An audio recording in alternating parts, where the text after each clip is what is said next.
Taste the Daily. Hola! Your dream vacation to Singapore starts from rupees 44,999 only with GT Holidays, South India's #1 travel brand.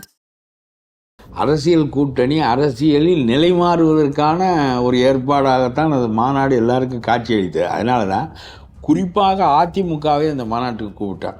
இவர் கூப்பிட்டது அதிமுகவை, உள்ளே வந்தது திமுக. என்னடா கிறுக்கா பிடிச்சிருக்கு, இந்த கல்லை கொண்டு வந்தவரே கருணாநிதி தான், அதை இன்றைக்கும் அதை இழுத்து நடத்துவதும் அந்த கல்லால் பயன்பெறுபவர்களும் ஸ்டாலின் குடும்பம் தான். இவர்களை வைத்து கொண்டு கல்லை ஒழிக்கப் போகிறேன் என்று திருமாவளவன் சொல்லுகிறாரே, இதற்கு சும்மா இருந்திருக்கலாமே.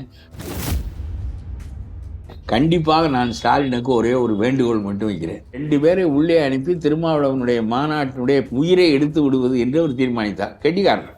RS பாரதியும் இளங்கோவனும் இதற்கு தகுதி இல்லை. TR பாலுவும் ஜெகத் ரட்சகனும் வந்தால் 2 சாராய அதிபர்களும் இந்த மாநாட்டில் கள் ஒழிய வேண்டும், மக்கள் குடிப்பது நிற்க வேண்டும், அப்பொழுதுதான் மக்கள் நன்றாக இருக்க முடியும் என்று அவர்கள் வாயால் சொன்னால் திருமாவளவனின் புகழும் உலக புகழ் ஆகும், திமுகவின் புகழும் உலக புகழாகும். திமுகவை இந்த மாநாட்டுக்கு அழைத்தால் நம்மளுடைய நம்பகத்தன்மை குறையும்னு தெரிந்திருந்தும் அனுபவம் பெற்ற திருமா ஏன் அதை செய்ய இல்லை, அதை தாண்ட முடியாது. அவர்கள் கைக்குள்ளே தான் இருக்கிறார். சொல்ல வேண்டியதானே, ஏங்க நான் கள் ஒழிப்பு மாநாடு நடத்துகிறேன், நீங்கள் என்ன என்னுடைய மாநாட்டுக்கு வருகிறேன் என்று சொல்கிறீர்கள், என்னை பார்த்து சிரிக்க மாட்டார்களா என்று கேட்க ஸ்டாலினிடம் கேட்க அவரால் முடியவில்லை. இல்ல, அந்த மாநாடுடைய பேர்ல மது ஒழிப்பு இருக்கு. ஆனா இப்ப ஸ்டாலினை சந்தித்த பிறகு செய்தியாளர்கள் பார்க்கும்போது மது விற்பனையை குறைக்கணும் அப்படிங்கிற திருமாவளவன். இது என்ன இது குறைச்சா என்ன ஆகணும்? குவார்டர் வாங்குறவன அரைக்கா போத்தல் வாங்க சொல்றதா? என்ன பொருள் என்று எனக்கு தெரியல. எப்படி குறைக்க முடியும்? முழுக்க கொரோனா காலத்தில் எப்படி ஒருவன் கூட குடிக்காமல் இருந்தானோ அதுபோல் மூடு.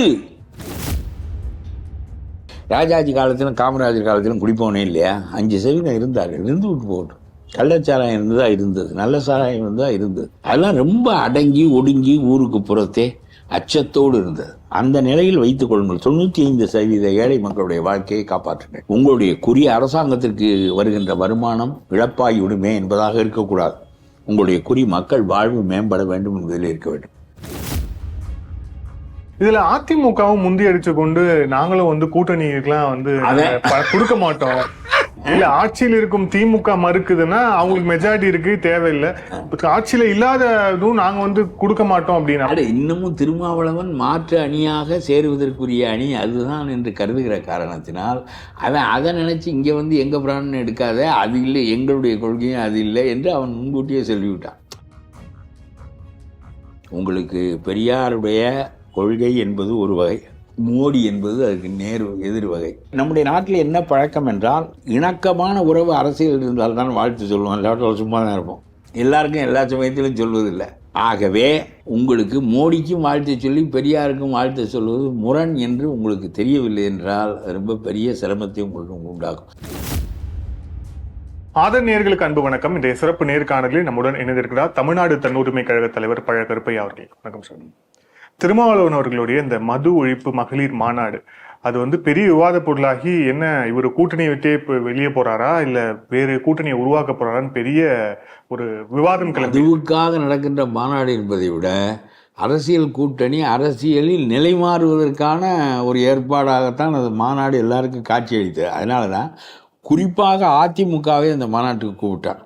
இவர் கூப்பிட்டது அதிமுகவை, உள்ளே வந்தது திமுக. யார் இந்த மதுவுக்கு காரணமோ அவர்களை வைத்து கொண்டு இந்த மாநாடு நடத்துவதற்கு இந்த மாநாட்டே வேண்டாம் என்று சொல்லிவிட்டு போய்விடலாம். நான் கேட்கிறேன், இந்த மதுவுக்கு யார் காரணம்? கருணாநிதி காரணம். தமிழ்நாடு மதுவுக்கே பழக்கம் இல்லாத நாடு. வெள்ளைக்கார் 2000 ஆண்டுகளாக தமிழ்நாட்டில் கள்ளுண்ணல் இருந்து கொண்டே தான் இருந்தது. ஞானிகள் அதை செய்யாதே என்று சொன்னார்களே தவிர அது பாட்டுக்கு நடந்து கொண்டே இருந்தது. முதலாக காந்தி தான் இதற்கு எதிராக போதித்தார். அவருடைய கொள்கையை நடைமுறைப்படுத்த ராஜாஜி ஆட்சிக்கு வந்தவுடன் வெள்ளைக்காரன் இருந்த காலத்திலே நான் இதை நடைமுறைப்படுத்துகிறேன், எனக்கு நீ இழப்பீடு கொடு என்றெல்லாம் கேட்கவில்லை. மக்களுக்காக இந்த கொள்கை. இது இழப்பீடு பெறுகின்ற அரசாங்கத்திற்கு வருமானம் கொண்டிருக்கிறது. ராஜாஜினுடைய அரசாங்கத்திற்கு வருமானம் கொண்டிருக்கின்ற வருமானத்தை இழந்து விட்டு அதை நிறுத்தினார் என்று சொன்னால் நன்மை அடைய போகின்றவர்கள் மக்கள் என்கின்ற எண்ணம் அவருக்கு இருந்தது. பீகாரிலே நிதிஷ்குமார் தெளிவாக சொன்னார், முன்பெல்லாம் எந்த நேரமும் அடிதடி சத்தமும் பெண்கள் அழுகின்ற சத்தமும் கேட்கும் பீகார் முழுவதும்.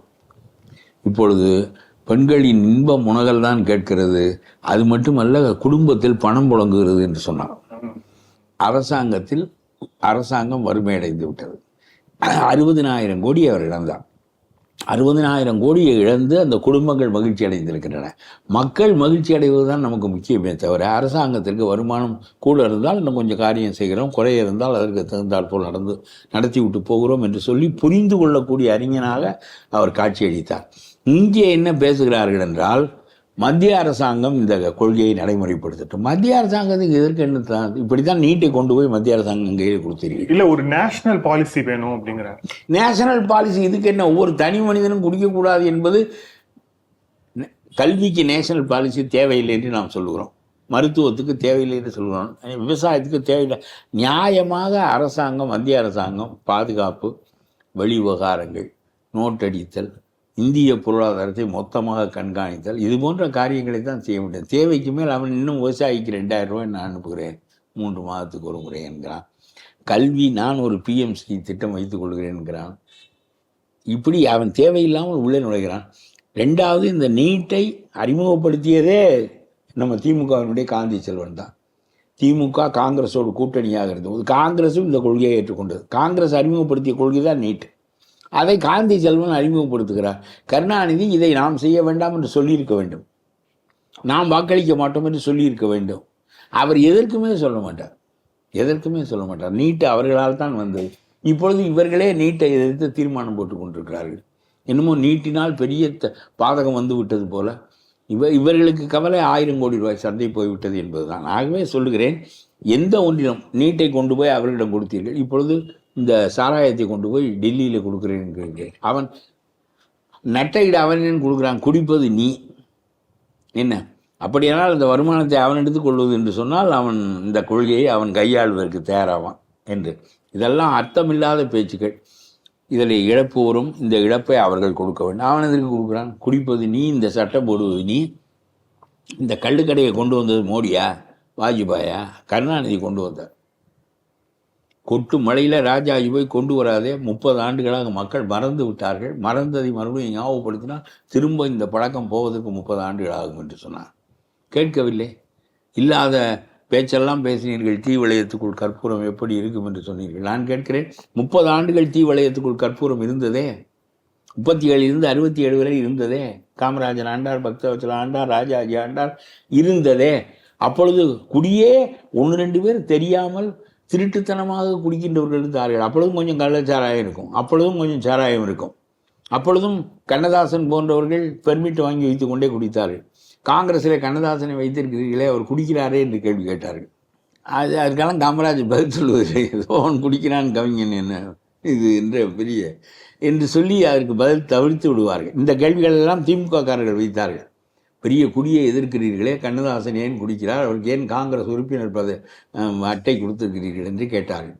ஆக 5% 4% இருந்தால் பெண்ணை கெட்டு போய்விட்டது. எல்லாவற்றிலும் இருக்கும். திருடன் 10 பேர் இருப்பான். அதுபோல் குடிக்கின்றவன் 10 பேர் இருந்து விட்டு போகிறான்.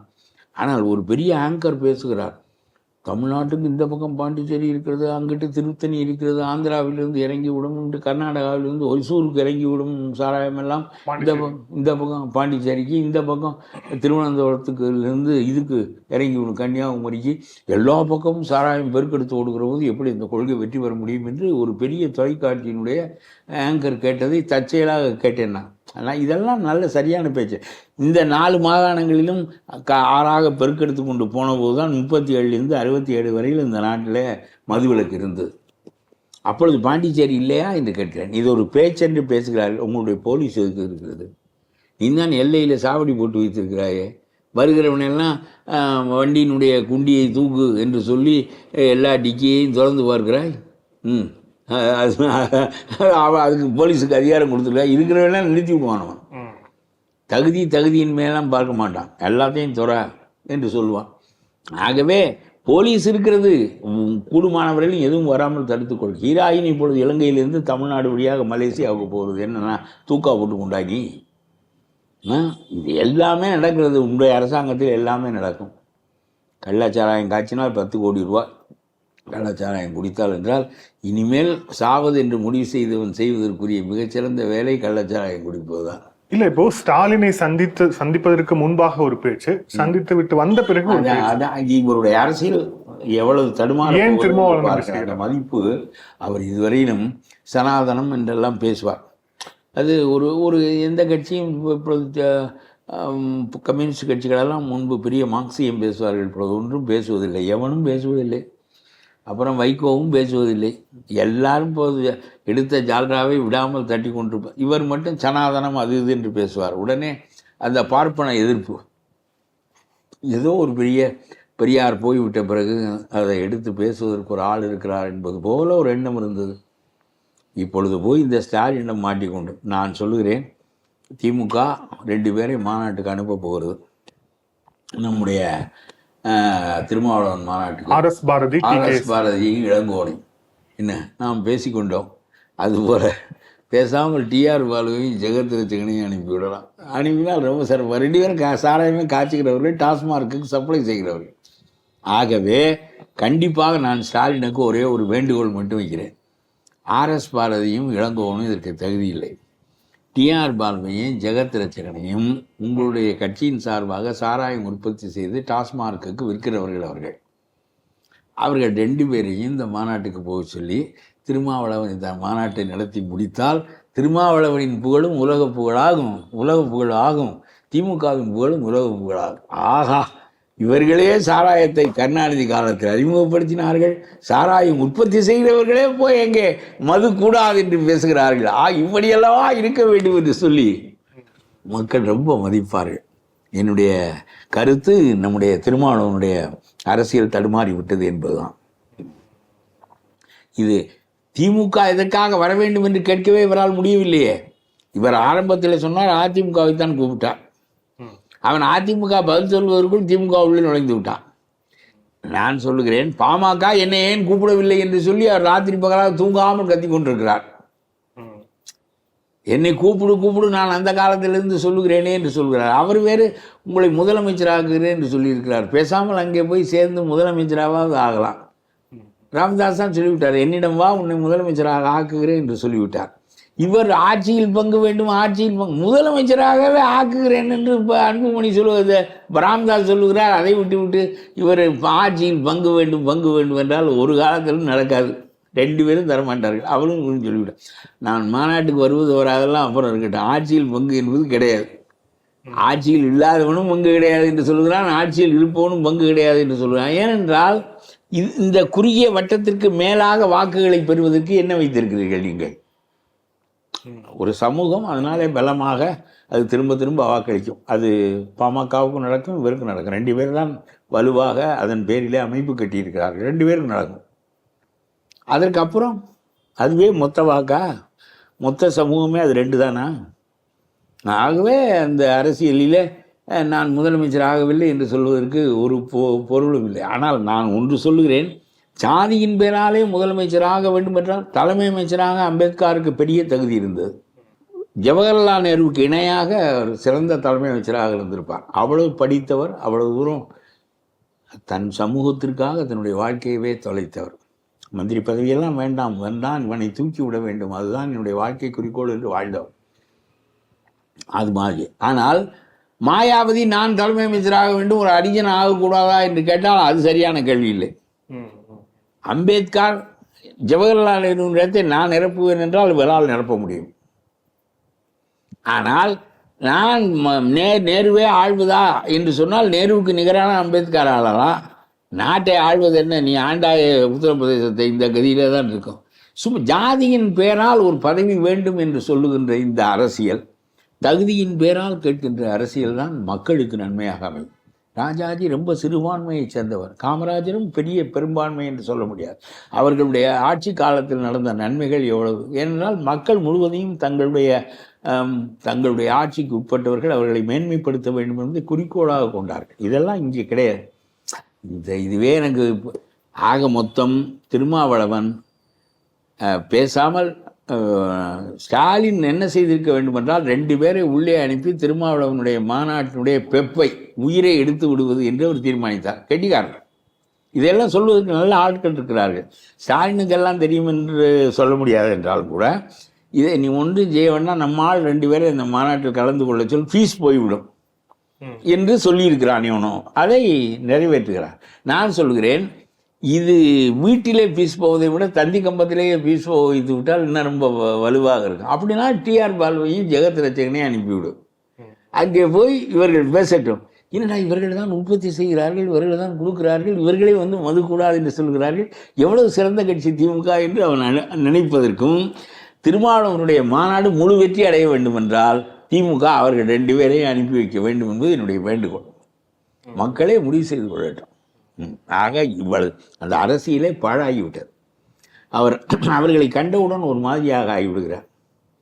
எப்பொழுதும் அவர் வேங்கவேலுக்கு போராடவில்லையே என்றவுடன் கூட நான் ரொம்ப நினைத்தேன், அவருக்கு உயிர் கொள்கை அது.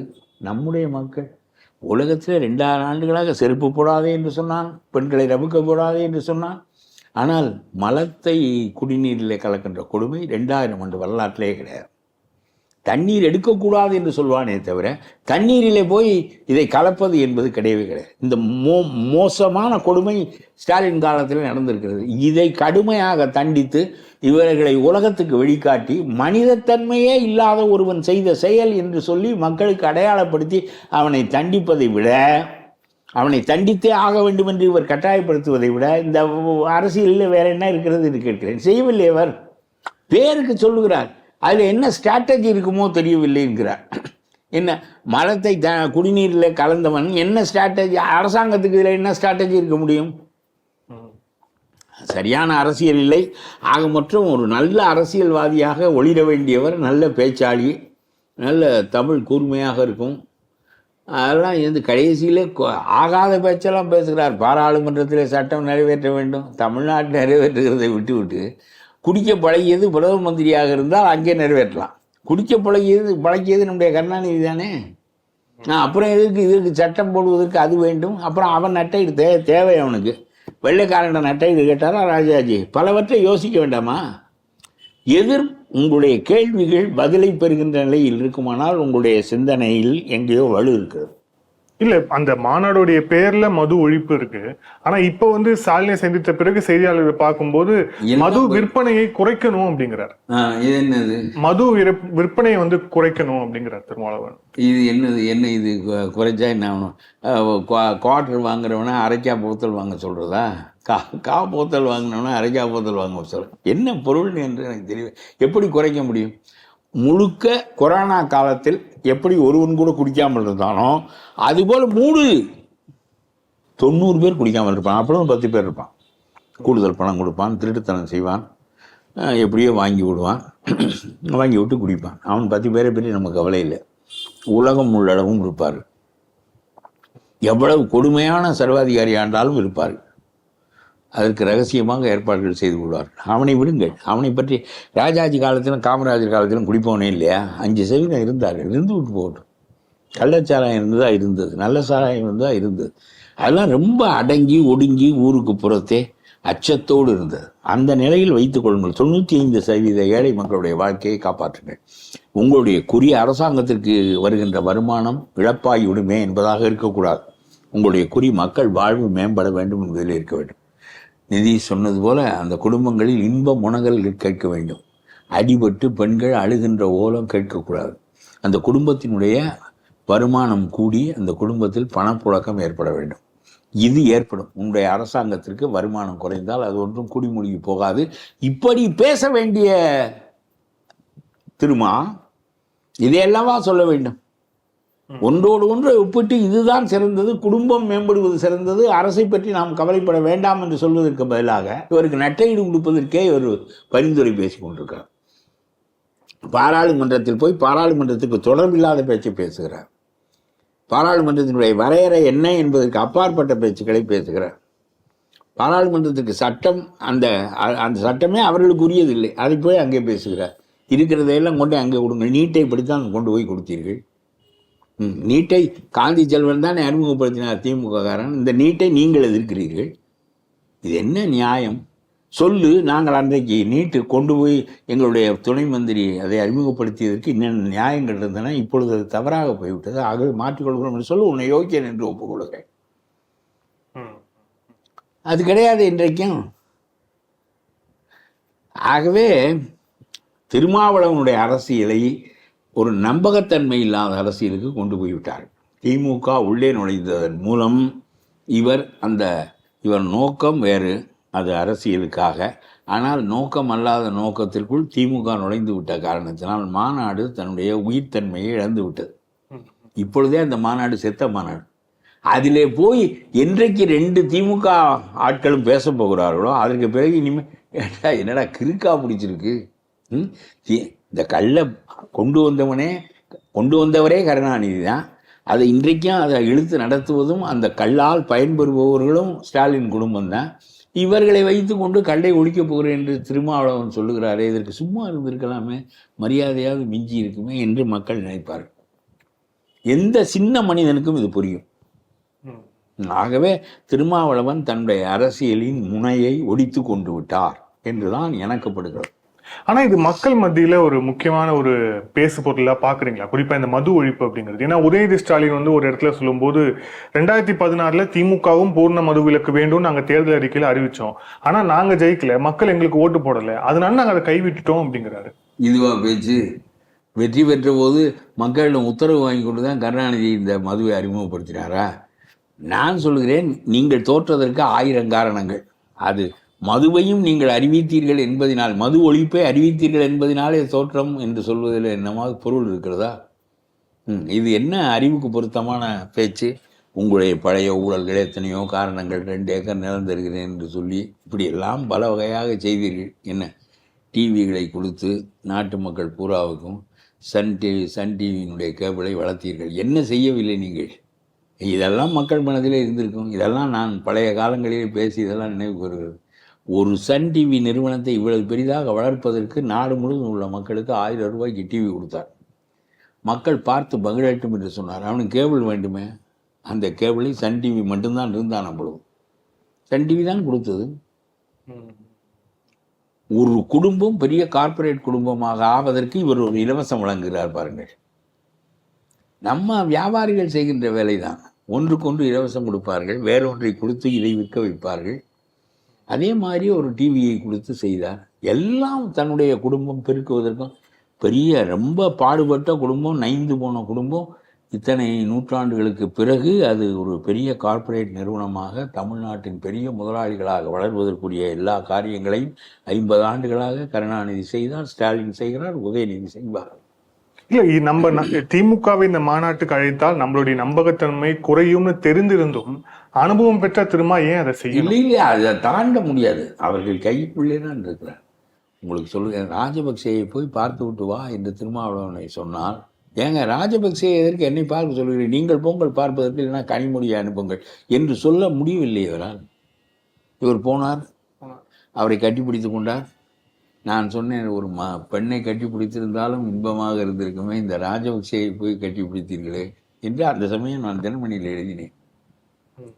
ஆகவே கருணாநிதி சொன்னார் தட்ட முடியாது, ஸ்டாலின் சொன்னார். அதிகாரத்தில் இருப்பவர்களுக்கு தட்ட முடியாத ஒரு தாட்சிணிய உணர்ச்சி எப்பொழுதும் திருமாவளவனுடைய அரசியல் வாழ்க்கையில் இருந்து கொண்டே இருந்திருக்கிறது. இதற்கு ராஜபக்சேயை இவர் போய் பார்த்தது ஒரு சான்று. இப்போ ஸ்டாலினை பார்த்தவுடன் திமுக மாநாடாக கள் ஒழிப்பு மாநாட்டை ஆக்கியது இன்னொரு சான்று. எனக்கு இவ்வளவுக்கும் அவர் பேசுவதோ கொள்வதோ எனக்கு ரொம்ப பிடிக்கும். எனக்கு நல்ல நண்பர் அவர். அதை பற்றி என்ன இருக்குது நமக்கு? அரசியலில் நட்பு என்ன, அந்த நட்பு என்ன நட்பு, அந்த பகை என்ன பகை, ரெண்டும் கிடையாது. நான் அவன் மீது பகை உண்டவனும் இல்லை. அவர் நன்றாக ரொம்ப தெளிவாக, எல்லாம் கொச்சையாக தமிழ் பேசுகிறான், தெளிவாக இலக்கணத்தோடு தமிழ் பேசுவார்கள் திரும்ப. அது எனக்கு ரொம்ப பிடிக்கும். இப்பொழுது அப்படி பேச தெரிந்தவர்களே 10 பேர் தான் இருப்பார்கள். வேற எல்லாம் கொச்சையாகத்தான் தமிழ் பேசுகிறான். இல்ல, அனைவருக்கும் ஜனநாயகம், எளிய மக்களுக்கும் அதிகாரம் அப்படிங்கிற அந்த ஒரு விஷயத்தை மீண்டும் அதுதான் எங்களுடைய கொள்கைன்னு திருப்பி விடுதலை செய்து சொல்லிட்டே இருக்காங்க. ஆனா ஒரு பக்கம் இந்த டீரைல் ஆகுறது அப்படிங்கிறது எந்த வகையில? அதெல்லாம் ஒன்றும் இல்லை. மேலாக இருப்பவர்களுக்கு இன்னமும் தொந்திவி முழங்குகின்றவர்களாகவே நீங்கள் இருக்கிற காரணத்தினால் இந்த மக்கள் உரிமைகளை பெற முடியாது. சொல்ல வேண்டியதானே. ஏங்க, நான் கல் ஒழிப்பு மாநாடு நடத்துகிறேன், நீங்கள் என்ன என்னுடைய மாநாட்டுக்கு வருகிறேன் என்று சொல்கிறீர்கள், என்னை பார்த்து சிரிக்க மாட்டார்களா என்று கேட்க ஸ்டாலினிடம் கேட்க அவரால் முடியவில்லை. முதலிலேயே திமுகவை அவர் தெரிகிறது, திமுக தான் இதற்கு காரணம், ஆகவே திமுகவை இந்த மாநாட்டுக்கு தள்ளி வைத்து அதிமுகவை கூப்பிடுவோம் என்று இவர் நினைக்கிறார். மற்ற கட்சிகளை கூப்பிடுகிறோம். அதை விட்டு ஸ்டாலின் வருகிறேன் என்று சொன்னால் என்ன சொல்ல வேண்டும்? நீங்கள் வந்தால் இந்த மாநாடு நாசமாகிவிடும், அதனுடைய பொருளை இழந்துவிடும், ஆகவே நீங்கள் வர வேண்டாம், நான் உங்களோடு இருக்கிறேன். என்னை பொறுத்தவரை என்னுடைய மக்களை குடிக்காதே என்று சொல்வதற்கும் அறிவுறுத்துவதற்கும் இந்த மாநாட்டை நான் பயன்படுத்தி கொள்கிறேன். சாவதெல்லாம் நாம் தான் சாகிறோம், கள்ளச்சாராயத்தாலும் மற்றவற்றாலும். ஒரு 10 காசு நம்முடைய குடும்பத்தில் சேர்ந்து குடியை நீங்கள் விட வேண்டும் என்று சொல்வதற்கு இந்த மாநாட்டை பயன்படுத்துகிறேன் என்று சொல்ல இவரால் முடியவில்லை. நான் தான் சொன்னேன், ராஜபக்சேயை பார்க்க போக முடியாது என்று கருணாநிதியிடம் சொல்ல முடியவில்லை. அதே மாதிரி ஸ்டாலினை நீ இந்த மாநாட்டிற்கு ஏன் நீங்கள் ஆள் அனுப்புகிறீர்கள் என்று கேட்க அவரால் முடியவில்லை. அதனுடைய விளைவு நாசமாகிவிட்டது. இன்னமும் அது சிறப்படைவதற்காகத்தான் நாம் சொல்கிறோம், டிஆர் பாலுவும் ஜெகத் ரட்சகனும் வந்தால் 2 சாராய அதிபர்களும் இந்த மாநாட்டில் கள் ஒழிய வேண்டும், மக்கள் குடிப்பது நிற்க வேண்டும், அப்பொழுதுதான் மக்கள் நன்றாக இருக்க முடியும் என்று அவர்கள் வாயால் சொன்னால் இன்னும் அது ரொம்ப சிறப்பாக இருக்கும். திருமாவளவனுடைய புகழ் அகில உலகமெங்கும் கொடி கட்டி பறக்கும். இன்னொரு பக்கத்துல இப்ப இந்த சம்பவம் நடந்தது மூலியமா திமுக கூட்டணியை யாராலும் உடைக்க முடியாது, உடைத்தாலும் அதை மீண்டும் ஒருங்கிணைக்க ஸ்டாலினுக்கு தெரியும்னு ஒரு மெசேஜ் திமுக பாஸ் பண்ணிருக்கு அப்படின்னு சொல்றாங்க. அது உண்மைதான். நான் சொல்றேன், அதுக்குரிய பசை அவரிடம் இருக்கிறது. ஆமாம், அதனால அந்த கூட்டணியை உடைப்பது என்பது எளிதில்லை. இன்றைக்கும் மார்க்சிஸ்ட் எல்லாம் எவ்வளவு கொள்கையானவர்கள், மார்க்சிஸ்ட் கம்யூனிஸ்ட் யாராவது பேசுகிறார்களா? வைகோ கட்சியை சேர்த்து விட்டார். அவரெல்லாம் எவ்வளோ 25 ஆண்டுகள் எதிர் அரசியல் நடத்தி என்ன பயன்? பாடுபட்டதும் தியாகம் செய்ததும் நடந்ததும் கால் தேய்ந்ததும் தான் மிச்சம் கடைசி. அதனால் ஒரு கட்சியும் அதை எதிர்த்து பேசுவதற்கு தயாராக இல்லை. 10 பேரும் சேர்ந்து விடுவோம், இந்த மைனாரிட்டி ஓட்டு நமக்கு இருக்கிறது என்று நினைக்கிறார்கள். அது ஒரு 12%. இந்த கட்சிகளெல்லாம் சேர்ந்து ஒரு 10% வரும். இது எல்லாம் சேர்ந்தால் ஸ்டாலினுடைய எண்ணிக்கையை தூக்கி விடுகிறது. இவர்களை வெளியே போகாமல் வைத்துக் கொள்வதற்கு எதை வைத்து இவர்களை நம்மோடு ஒட்டி வைக்க வேண்டும் என்று அவருக்கு தெரியும். அதெல்லாம் கருணாநிதியை விட்டு போயிருக்கார். வெறுங்கட்சியை விட்டு போனார், பெரிய கருவூலத்தை விட்டு போயிருக்கார். அந்த கருவூலம் எதற்கு? அப்பா, இவர்களெல்லாம் மேய்ப்பதற்கு இந்த குச்சி வேண்டும், இந்த கருவூலத்தின் குச்சியை பத்திரமாக வைத்துக்கொள் எல்லாம் சொல்லிவிட்டு போயிருக்கா. அதை வைத்துத்தான் உதயநிதிக்கு மாறும், அதை வைத்து தான் அவருடைய படத்தை ஏன் போடுகிறார்கள் எல்லாரும். அதுதான் காரணம். இல்ல இன்னொன்னு, why DMK is this much desperate அப்படின்னு ஒரு கேள்வி இருக்கு. ஏன்னா காங்கிரஸ் ஏதாவது இந்த மாதிரி ஏதாவது அவங்க தலைவர்கள் ஏதாவது பேசுறாங்க, கூட்டணியில பங்கு வேணும்னு கேட்டாங்க அப்படின்னா உடனடியாக ராஜகண்ணப்பன் அமைச்சர்லாம் நீங்க நாங்க தான் உங்களை தூக்கு சுமக்கிறோம், காங்கிரஸ்க்கு ஓட்டே இல்லைன்னு வெளிப்படையாக பேசக்கூடிய திமுக அமைச்சர்கள் விடுதலை சிறுத்தைகளுக்கு அந்த மாதிரி பேசாம இப்போ முதலமைச்சரே அமெரிக்கால இருந்து வந்த வேலையா திருமாவளவன் பாக்குறாரு அப்படின்னா திருமாவளவன் ஏன் தேவைப்படுகிறார்? இது நம்ம அரசாங்கத்தினுடைய பலவீனம் கல்டு கடையை திறந்தது கருணாநிதி காலத்திலிருந்து. அதை நம்முடைய கூட்டணிக்குள்ளிருந்து ஒருவர் பேசினால் பேசிவிட்டு கடுமையாக பேசிவிட்டு மறுபடியும் அவர் இதற்குள் இருக்க முடியாது, மாற்று அணிக்கு தான் போயாக வேண்டும். அதை தடுத்து விட்டார் அவர். இப்பொழுது ரொம்ப பெஸ்ட் ஸ்ட்ராட்டஜிஸ்ட் ஸ்டாலின் தான். ஆகவே இவரை வெளியே போக விடாமல் ஒன்றும் செய்யவில்லை. அவர் செஞ்ச வாழ்நாளில் நம்முடைய ஸ்டாலினுக்கு யோசனை சொன்னவர்கள் சொல்லிய மிகச்சிறந்த யோசனை, நம்முடைய ஆட்கள் 2 பேர் அந்த மாநாட்டில் நடந்து கொண்டால் போதும், அவ்வளோதான், முடிந்து போய்விட்டது. இந்த மாநாடு இனிமேல் பேசு பொருள் இல்லை. திருமாவளவனும் அரசியலில் பேசு பொருளாக இருக்கின்ற நிலையை இழக்கின்றார் என்பதை வருத்தத்தோடு சொல்கிறேன். அதில் ஒன்றும் மாற்றமே கிடையாது. இதுல அதிமுகவும் முந்தி அடிச்சு கொண்டு நாங்களும் கூட்டணிக்கெல்லாம் கொடுக்க மாட்டோம் அப்படின்னு சொல்லி பலவீனமா இல்லைன்னு அதை உடனே காட்டிக்கிறாங்க பாருங்க. இல்ல, ஆட்சியில் இருக்கும் திமுக மறுக்குதுன்னா அவங்களுக்கு மெஜாரிட்டி இருக்கு, தேவையில்லை. ஆட்சியில இல்லாததும் நாங்க கொடுக்க மாட்டோம் அப்படின்னா இன்னமும் திருமாவளவன் மாற்று அணியாக சேருவதற்குரிய அணி அதுதான் என்று கருதுகிற காரணத்தினால் அவன் அதை நினைச்சு இங்க எங்க பிராணம் எடுக்காத, அது இல்லை, எங்களுடைய கொள்கையும் அது இல்லை என்று அவன் முன்கூட்டியே சொல்லிவிட்டான். இப்ப இன்னமும் இந்த நாட்டில் மாற்று அமைப்பாக அதிமுக தானே இருக்கிறது. அதனால அதிமுக கூப்பிடுகிறேன் என்று ஏன் சொல்லுகிறார்? அது மாற்று அமைப்பு, அது மாற்று அரசியல் தானே. அவர் தேடியதே மாற்று அரசியல் தான்.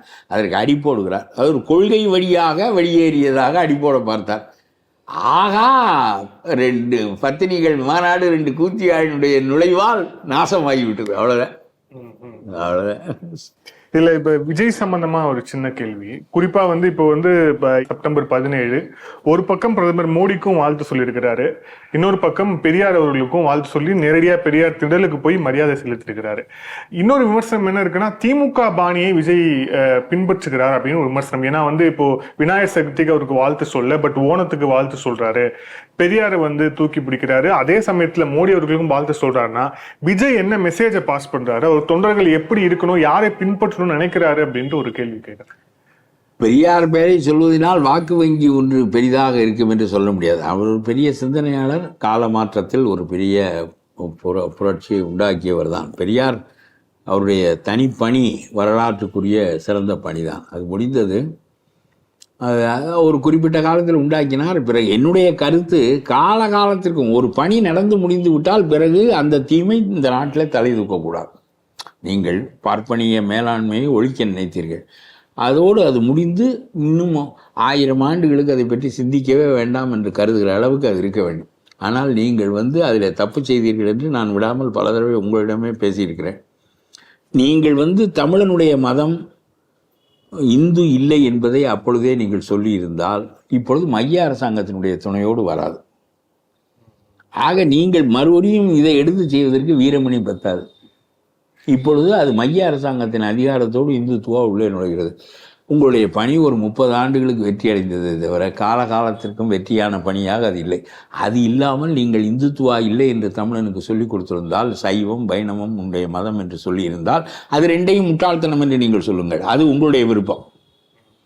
எல்லா மதங்களிலும் முட்டாள்தனம் இருக்கும். முட்டாள்தனம் இல்லாத மதம் ஒன்று உலகத்தில் இருக்க முடியாது. நம்பிக்கை சார்ந்தது. அப்புறம் சொல்லியிருக்க வேண்டும். கடைசியில் எல்லாமே தமிழனுக்கு உண்டு, மதம் மட்டும் இல்லை, இவன் மட்டும் இந்துத்துவத்தை விவேகானந்தரும் இவனும் ஒன்று என்பது போல நீங்கள் ஆக்கி கொண்டு போனால் இதனுடைய விளைவு இப்பொழுது வருகிறது. அது பக்கம் இருக்கட்டும். இதெல்லாம் விஜய்க்கு அவருக்கு அவர் பெரியாரை அவரும் இந்த நம்ம சாதாரணமாக ஒரு சின்ன ஆள்கள் இந்த துணை கட்சிகளில் இருக்கிறவர்கள் என்ன செய்வார்கள், போஸ்டர் போடுவார்கள். ஒரு 15 தலைவர்கள் படம் போட்டிருக்கோம். இதில் 4 தலைவர்களை தான் நமக்கு அடையாளம் தெரியும், மிச்சம் யாரையும் அடையாளம் தெரியாது. ஆனால் அவர்களெல்லாம் கூட்டணி கட்சி, அவனுக்கு ஒரு ஜாதி இருக்கும், அவனுக்கு ஒரு 2000 ஓட்டு இருக்கும், எல்லாரையும் போடுவார்கள். அது மாதிரி விஜய் செய்தால் கடைசியில் உங்களுடைய போஸ்டர்கள் முழுவதும் இந்த ஒரு 15-20 மனிதர்களுடைய தலைகள் தான் இருக்குமே தவிர, என்ன சொல்ல வருகிறீர்களோ தெளிவாக சொல்லுங்கள். உங்களுக்கு பெரியாருடைய கொள்கை என்பது ஒரு வகை, மோடி என்பது அதுக்கு எதிர் வகை. மோடிக்கு வாழ்த்து சொல்ல, நம்முடைய நாட்டில் என்ன பழக்கம் என்றால், இணக்கமான உறவு அரசியல் இருந்தால் தான் வாழ்த்து சொல்லுவோம், எல்லாரும் சும்மா தான் இருப்போம். எல்லாருக்கும் எல்லா சமயத்திலும் சொல்வதில்லை. இணக்கமான உறவு இருந்தால் உடனே அவருக்கு வாழ்த்து சொல்லுவோம். நமக்குமே ஒரு பகை நாடு பாகிஸ்தானுடைய தலைமை அமைச்சருக்கு எப்பொழுதாவது வாழ்த்து சொல்லுகிறாரா மோடி? ஆகவே உங்களுக்கு மோடிக்கும் வாழ்த்து சொல்லி பெரியாருக்கும் வாழ்த்து சொல்வது முரண் என்று உங்களுக்கு தெரியவில்லை என்றால் ரொம்ப பெரிய சிரமத்தை உங்களுக்கு உண்டாகும். நீங்கள் யார் என்று தெளிவாக அடையாளப்படுத்த வேண்டும். எதுவாக வேண்டுமானால் அடையாளப்படுத்துங்கள். நாத்திகனாக, ஆத்திகனாக, சோசியலிஸ்டாக, முதலாளித்துவ கொள்கைக்கு உரியவனாக, எது உங்களுக்கு சரி என்று படுகிறோ, எல்லாவற்றுக்கும் காரணங்கள் உண்டு. எது சரி என்று படுகிறதோ அதை வையுங்கள். ஒன்றுமில்லாமல் அம்பேத்கர் படத்தையும் போட்டுக்கொள்வோம், மாயாவதி படத்தையும் போட்டுக்கொள்வோம், அப்புறம் கருணாநிதி படத்தை. இது என்ன, ஒரு தெளிவோடு சிந்தித்து தெளிவோடு நீங்கள் உங்களை அடையாளப்படுத்தி கொண்டால்தான் உங்களுடைய அரசியல் வெற்றி பெறும். நான் இதை வெளியே இருந்து ஒரு அரசியல்வாதியாக நான் உங்களுக்கு சொல்லுகிறேன். ஆகவே இந்த வாழ்த்து சொல்வது என்பதன் மூலம் இந்த அரசியல் திமுக காரன் நடத்துகிற அரசியல். எப்பொழுது பார்த்தாலும் இந்த சமாதியில் போய் மலர் வளையம் வைத்து விட்டால் உடனே இதெல்லாம் அடையாள அரசியல். நான் சொல்கிறேன், கொள்கைகளை நீங்கள் கூர்மையாக செயல்படுத்த வேண்டுமென்றால் கொள்கைகளை செயல்படுத்துங்கள், அடையாளங்களை தேடாதீர்கள். வெறும் அடையாளங்களை தேடாதீர்கள். நம்முடைய நாட்டில் என்ன செய்வார்கள் என்றால், எல்லாம் அடையாள வழியிலே தான் இருப்பார்கள். தேசிய கொடிக்கு வணக்கம் செலுத்தி விட்டால் தேசத்தை நேசித்தவனாகி விடுவான். அப்புறம் தேசத்துக்கு எதிரான காரியத்தை அவன் செய்வான். தேசிய கொடி அடையாளம், இவர்களெல்லாம் அடையாளங்களாகிவிட்டார்கள் ஒரு குறிப்பிட்ட கொள்கைகளுக்காக. அந்த கொள்கையை நீங்கள் கடைபிடிக்கின்றவரா என்று முதலில் முடிவு செய்து கொள்ளுங்கள். ஆம் என்றால் போகின்ற போது சொல்லுங்கள். தலைமை கொள்கை என்று இருக்கிறவனெல்லாம் 15 படம் போஸ்டர்களை போடுகிற நிலைமையை உருவாக்காதீர்கள். அது பெரிய குழப்படியை உண்டாக்கும். நீங்கள் யார் என்றே அடையாளம் தெரியாது. என்ன ஒரு பக்கம் நமக்கு அம்பேத்கரை போட வேண்டும், இல்லாவிட்டால் அவர்கள் வாக்களிக்க மாட்டார்கள். பிறகு பெரியாரை போட வேண்டும், கொஞ்சம் திராவிட சிந்தனை உடையவர்கள் வாக்களிப்பு. இப்படியே போனால் எங்கே போய் நிற்பீர்கள்? எல்லாவற்றையும் படங்களின் மூலம் காட்ட முடியாது. நீங்கள் யாருக்காக எதை முதன்மைப்படுத்துகிறீர்கள் என்பதுதான் கேள்வி. நீங்கள் எதை முதன்மைப்படுத்தி அரசியலுக்கு வரப்போகிறீர்கள்? பல காரியங்கள் இருக்கின்றன. இந்த நாட்டை 60 கார்ப்பரேட்டுகள் ஆளுகின்றன. இந்த 60 கார்ப்பரேட்டுகளுடைய ஏஜென்ட்டுகள் தான் 540 பாராளுமன்ற உறுப்பினர்களும் என்று நான் சொல்கிறேன். இதை பற்றி நீங்கள் சிந்தித்ததுண்டா?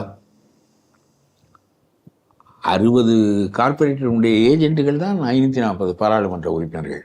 உங்களால் ஒரு ஸ்டெர்லைட்டை மூடவே முடியவில்லை. 20 ஆண்டுகளாக மக்கள் போராடினார்கள். கருப்பருக்கு ஆடு வெட்டி ஒரு நேர்த்திக்கடன் நடந்து முடிவது போல 13 உயிர்களை, நரபலிகளை ஸ்டெர்லைட்டினுடைய வாசலிலே துப்பாக்கியை வைத்து போலீஸ்காரனை சுட வைத்து 13 உயிர்கள் நரபலியாக ஆனதன் மூலம் ஸ்டெர்லைட் மூடப்பட்டிருக்கிறது. நீதிமன்றம் மூட ஒப்புக்கொள்ளவில்லை. காப்பர் லாஸ் இந்தியாவுக்கே பெரிய காப்பரை உற்பத்தி செய்கிற 3வது நிறுவனம் என்று தான் சொன்னது. மக்களுக்கு சுவாச கோளாறு வருகிறது என்பதை பற்றி அது கவலைப்படவில்லை. ஆகவே கடைசியில் ஊர்வலம் போனார்கள், 13 பேரை சுட்டார்கள், மக்கள் செத்தார்கள் என்றவுடன் திறக்க முடியவில்லை இந்த கம்பெனியை. இது எதை காட்டுகிறது? 13 மனித உயிர்களின் ரத்தம் அந்த ஸ்டெர்லைட் ஆலையின் வாசலிலே சிந்தப்பட்டு அந்த ஸ்டெர்லைட் மூடப்பட்டிருக்கிறது. ஒரு கார்ப்பரேட் நிறுவனத்தை மூடுவதற்கு 13 உயிர்கள் நடவடிக்கையாக வேண்டும். கருப்பருக்கு ஆடு வெட்டுவது போல மனிதர்களை நடவடிக்கை கொடுத்து தான் அதை அடைக்க முடியும். வேறு இந்த அரசாங்கம் அடைத்து விடுமா? இந்த கோர்ட்டுகள் நிறுத்தி விடுமா?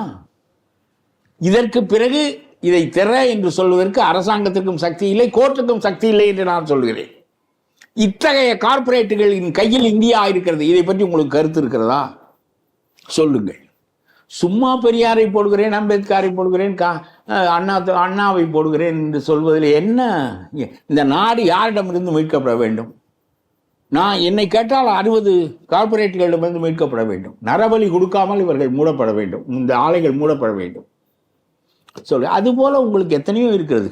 தமிழ் மொழியின் மீது உங்களுக்குள்ள பிடிப்பு, தமிழ் இனத்தின் மீது உங்களுக்குள்ள பிடிப்பு, எல்லாவற்றையும் பற்றி தெளிவாக ஒரு ஓலை என்ன ஒரு கொள்கையை அறிவிப்பீர்கள் என்று சொன்னால், ஏதோ இந்த ஒருத்தி இப்படி நெளித்து கொண்டே திரிவாள், எவ்வளவு காலத்துக்கு, எப்போவாவது ஒரு நாளைக்கு காட்டுவாள் பார்ப்போம் என்று நினைத்தால், உங்களுடைய கொள்கை இன்றைக்காவது வெளியே வரும் தெரிந்து கொள்வோம் என்று நினைத்தால், நீங்கள் மாநாடு 26க்குள் நடத்தி முடித்து விடுவீர்களா? உங்களுடைய கொள்கையை சொல்லி விடுவீர்களா என்றே எனக்கு வியப்பாக இருக்கிறது. உங்களுடைய கொள்கை என்ன என்று தெரியவில்லை. என்ன இதற்கு என்ன மாநாடு? சும்மா நாங்களெல்லாம் சொல்லுவது போல் நீங்களும் சொல்லுங்கள். உங்களுடைய கருத்து பல பேருக்கு போகும், எங்களுடைய கருத்து ரொம்ப பேருக்கு போகாது. சொல்லுங்கள், அது என்ன மக்களுக்கு தெரிய வேண்டும் என்று. இந்த கள்ளுக்கடைக்கு போராட்டம் நடக்கிறது, திமுகவே அதுக்கு தலைமை தாங்குகிறது என்றவுடன் இதை பற்றி கருத்து சொல்ல உங்களால் முடியவில்லை என்றால் எப்பொழுது கருத்து சொல்ல போகிறீர்கள்? கள்ளுக்கடை ஒழிப்பை நம்முடைய திமுக முன்னின்று நடத்துகிறது. திருமாவளவன் அதற்கு ஆணிவேர், அதற்கு பக்கபலம் திமுக. அது எப்படி இருக்கிறது? பேசுங்கள். எப்பொழுது மாநாடுக்கு விஜய்க்கும் அழைப்பு போயிருக்கான், அது நல்லதுதான். ஏன்னா திமுகவும் பேசி, டிஆர் பாலுவும் ஜெகத் ரட்சகனும் பேசி, கருணாநிதி மகன் ஸ்டாலினும் பேசி, நம்முடைய விஜயும் சேர்ந்து பேசினால் ஆஹா, எவ்வளவு இந்த மாதிரி தமிழர்களுடைய கொள்கை நிலைநாட்டப்பட்ட காலம் வேறு எது இருக்கிறது? டாஸ்மாக் சேல்ஸ் ஜாஸ்தி ஆகுமா? ஆமா. நன்றி சார்.